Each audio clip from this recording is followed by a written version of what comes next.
Inilah sosok Muklis Ade Putra, jadi pelaku utama perampokan mobil Honda Jazz milik ASN Dinkes Sumsel. Polisi telah menetapkan Muklis Ade Putra 37 sebagai pelaku utama kasus perampokan terhadap Widya Aprianti, seorang ASN Dinkes Provinsi Sumsel. Muklis bersama dua rekannya diamankan oleh unit Vesubdit 3 Jatanras Polda Sumsel di Lahat.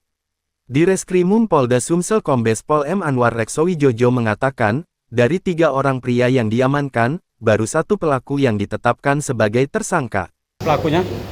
Jadi kalau modusnya menurut keterangan dari si tersangka ya, dan memang kenal dan memang berencana untuk ngambil barang mobil ya si korban.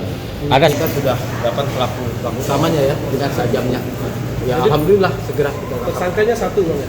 Baru 1 yang 2 lagi yang ikut